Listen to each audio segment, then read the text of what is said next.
വചനജായ വചനജായ വചനജായ വചനജായ. ഈശോ മിശിഹായ്ക്ക് സ്തുതിയായിരിക്കട്ടെ. നോമ്പുകാലത്തിൻ്റെ ഏതാണ്ട് മധ്യത്തിൽ നാം വന്ന് നിൽക്കുകയാണ്. അടുത്ത ഒരാഴ്ചയിലേക്ക് നാം കടക്കുമ്പോൾ, 4-ാമത്തെ ആഴ്ചയിലേക്ക് നാം കടക്കുമ്പോൾ, തിരിച്ചുവരവിൻ്റെ ദിനങ്ങളിലേക്കുള്ള ഒരു വിളിയാണത്. കരുണയുടെ സുവിശേഷമെന്ന് നാം വിശേഷിപ്പിക്കുന്ന, പ്രത്യേകിച്ചും ലൂക്കാ സുവിശേഷകൻ്റെ വളർത്തുമൃഗം നഷ്ടപ്പെട്ട ഒരിടയൻ്റെ ദുഃഖവും, ജീവിതത്തിൽ ഏറ്റവും പ്രാധാന്യമുള്ളത് എന്താണോ അതൊന്നും നഷ്ടപ്പെട്ട് കഴിയുമ്പോഴുള്ള ഒരു സ്ത്രീയുടെ സങ്കടവും, മകൻ മരിച്ചൊരവസ്ഥയിലേക്ക് എത്തുമ്പോഴുള്ള ഒരു പിതാവിൻ്റെ കരുണാർദ്രമായ ഹൃദയത്തിൻ്റെ വേദനയും നാം കേൾക്കുകയാണ്. കുഞ്ഞായിരിക്കുമ്പോൾ ഒത്തിരി സ്പർശിച്ചിട്ടുള്ള, ജീവിതത്തെ സ്വാധീനിച്ചിട്ടുള്ള ഉപമകളിലൊന്നാണിത്. ഉപമകൾ ജീവിതത്തിൻ്റെ കണ്ണാടികളാണെന്ന് തിരിച്ചറിയുവാൻ തുടങ്ങിയത് പിന്നീടാണ്. ഓരോ പ്രാവശ്യവും യേശു പറഞ്ഞ ഉപമകൾ വായിക്കുമ്പോൾ അവൻ നമ്മളെ അതിൻ്റെ നടുവിൽ കൊണ്ടു നിർത്തി നീ എവിടെയാണെന്ന് ചോദിക്കുകയും അനുയോജ്യമായ ഒരു തീരുമാനമെടുക്കുവാൻ സഹായിക്കുകയും അവനോട്, കൂടെയുള്ളവരോട് അനുരഞ്ജനപ്പെട്ട് ധൈര്യപൂർവം അവൻ്റെ കരങ്ങളിൽ പിടിച്ചുകൊണ്ട് തന്നെ യാത്ര ചെയ്യുവാൻ അവൻ ക്ഷണിക്കുകയുമാണ്. ഈ 4-ാമത്തെ ഞായറാഴ്ച തിരിച്ചുവരവിൻ്റെ, കരുണയുടെ, സ്വീകരണത്തിൻ്റെ, അനുരഞ്ജനത്തിൻ്റെ, സൗഖ്യപ്പെടലിൻ്റെ, കണ്ടെത്തലിൻ്റെ സുവിശേഷം സഭ നമ്മോട് സംസാരിക്കുമ്പോൾ അതോടൊപ്പം തന്നെ നമുക്ക് മറ്റു 2 വായനകളും ചേർത്ത് വെച്ച് വായിക്കാൻ പറ്റണം. ജോഷുവയുടെ പുസ്തകം 5-ാം അധ്യായം. പുതിയ നിയമത്തിൽ കാണാത്ത ഒരു വാക്കാണ് ഗിൽഗാൽ. ഒരിടമാണത്. ഗിൽഗാൽ എന്ന് പറയുന്ന ഈ സ്ഥലം ഒരു വേർതിരിവിൻ്റെ, പറിച്ചു മാറ്റുന്നതിൻ്റെ, ഒരിടത്ത് നിന്ന് രക്ഷപ്പെടുത്തി കൊണ്ടുപോരുന്നതിൻ്റെ, മനുഷ്യൻ്റെ ജീവിതത്തിൽ ഒരു മാറ്റം വരുത്തുന്നതിൻ്റെ ഇടം കൂടിയാണ്.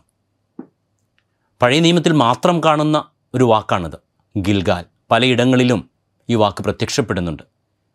പ്രത്യേകിച്ചും ജോഷുവയുടെ പുസ്തകം 5-ാം അധ്യായം 9-ാമത്തെ വാക്യത്തിൽ ഈ ഗിൽഗാലിനെക്കുറിച്ച് പറയുമ്പോൾ ജോർദനാൻ്റെ പടിഞ്ഞാറ്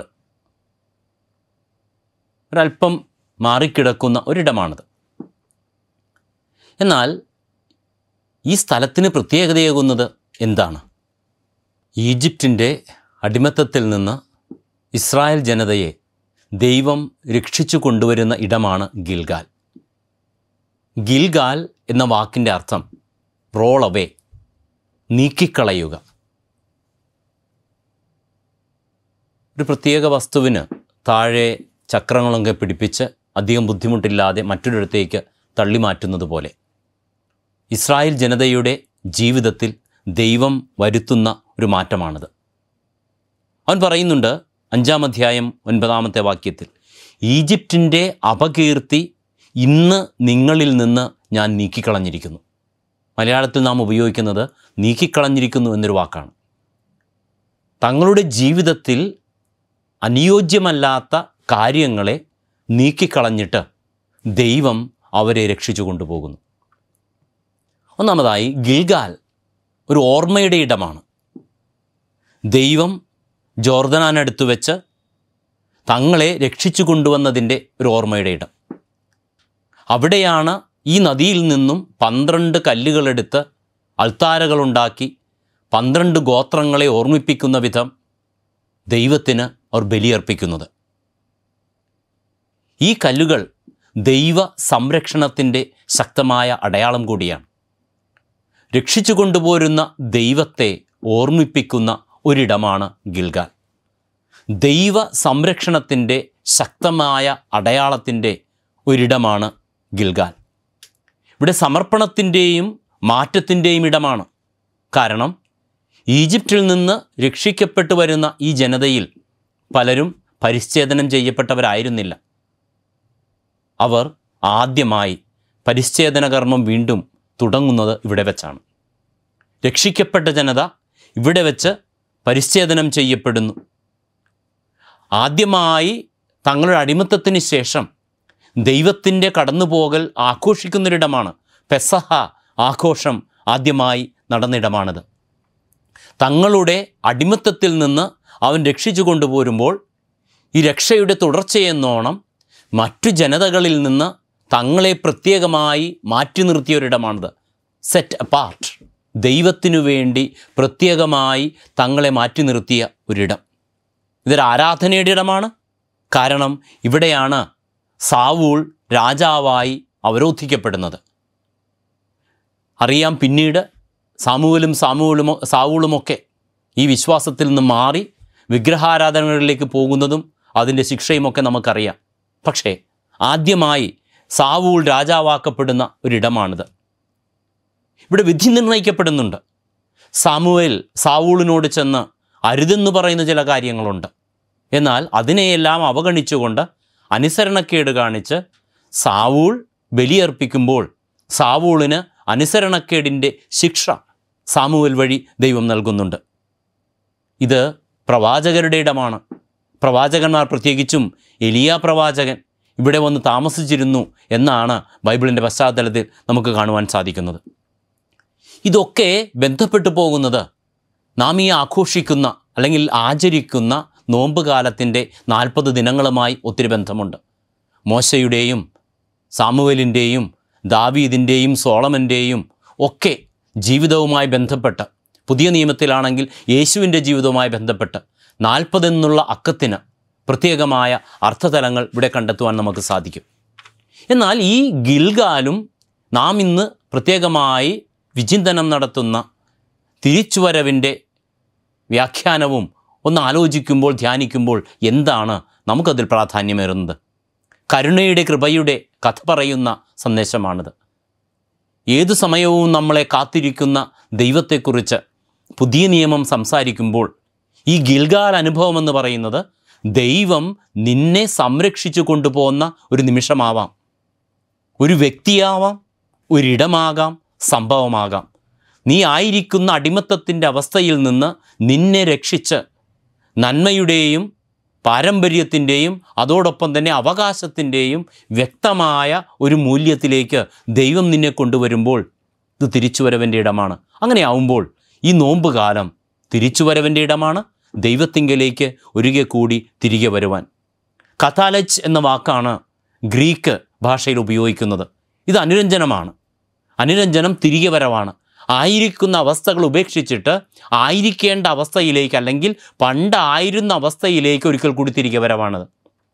ജ്ഞാനസ്നാനത്തിലൂടെ ഞാൻ നേടിയ ദൈവത്തിൻ്റെ പുത്രൻ അല്ലെങ്കിൽ ദൈവത്തിൻ്റെ പുത്രി എന്നുള്ള എൻ്റെ അവകാശം എൻ്റെ യാത്രയ്ക്കിടയിൽ എവിടെയോ നഷ്ടപ്പെട്ടു പോകുന്ന അവസ്ഥകളിലേക്ക് വന്നു ചേരുന്നുവെങ്കിൽ ഇവിടെ ഞാൻ തിരിച്ചറിയണം, ഇതെൻ്റെ ഗിൽഗാൽ അനുഭവമാണ്. ഈ വർഷം ഈ നോമ്പാചരണം നാം നടത്തുമ്പോൾ ഇതെൻ്റെ ഗിൽഗാൽ അനുഭവമാണ്.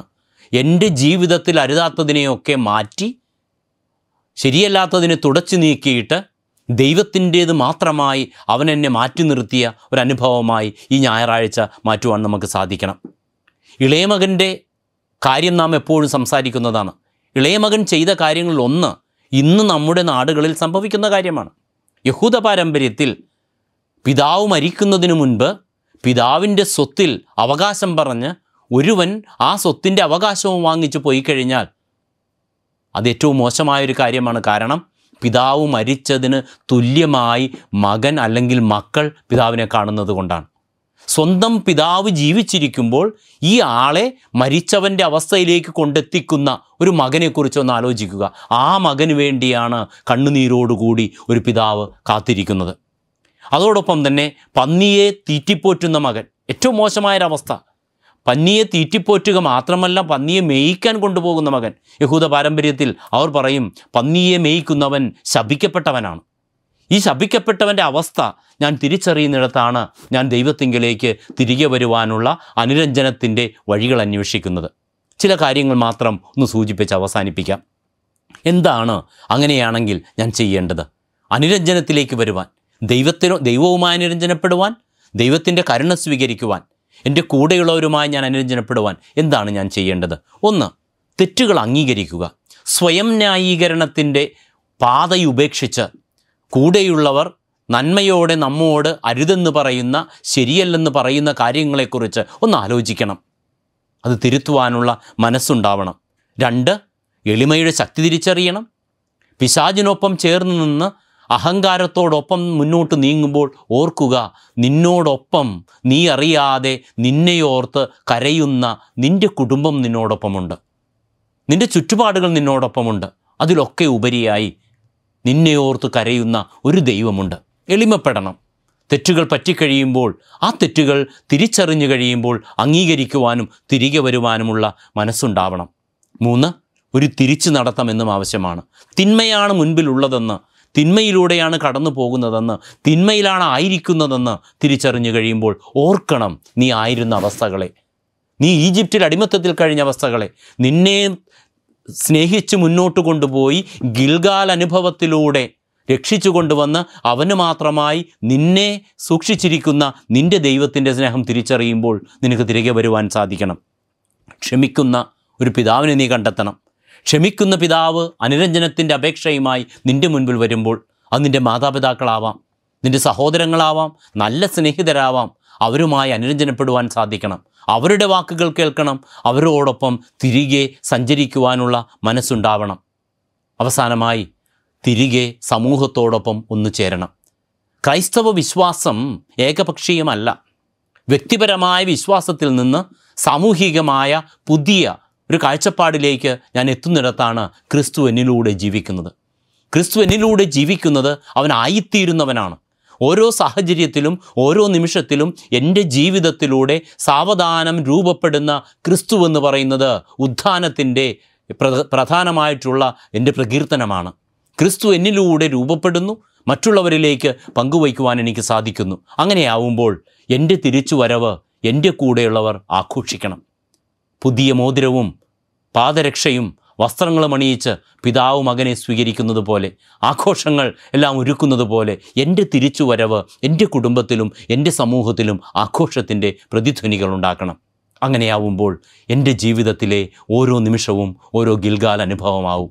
ഓർമ്മകളുടെ, നല്ല കാര്യങ്ങളുടെ തിരിച്ചുവരവിൻ്റെ ആയിത്തീരുന്നതിൻ്റെ പുതിയ അനുഭവങ്ങളായി മാറുകയും ചെയ്യും. ദൈവം അതിനെ നമ്മെ അനുഗ്രഹിക്കട്ടെ. പ്രാർത്ഥിക്കാം പ്രത്യേകമായിട്ട്. കാരുണ്യവാനായ ദൈവമേ, കരുണ നിറഞ്ഞ ഹൃദയവുമായി നീ എൻ്റെ ജീവിതത്തിലേക്ക് ഒരിക്കൽ കൂടി കടന്നു വരികയും എന്നെ ക്ഷണിക്കുകയും ചെയ്യുമ്പോൾ നീയുമായി രമ്യതപ്പെടുവാൻ, എൻ്റെ കൂടെയുള്ളവരുമായി രമ്യതപ്പെടുവാൻ, നീ ചെയ്ത നന്മകളെ ഓർക്കുവാൻ ഗിൽഗാൽ അനുഭവം ദൈവമേ എനിക്ക് നീ നൽകണമേ. എൻ്റെ കുടുംബത്തോടൊപ്പമായിരിക്കുവാൻ, നന്മയിലേക്ക് നയിക്കപ്പെടുവാൻ ദൈവമേ എന്നെ അനുഗ്രഹിക്കണമേ. പരിശുദ്ധ അമ്മേ, എനിക്ക് വേണ്ടി പ്രാർത്ഥിക്കണമേ. ആമേൻ. വചനജായ വചനജായ വചനജായ വചനജായ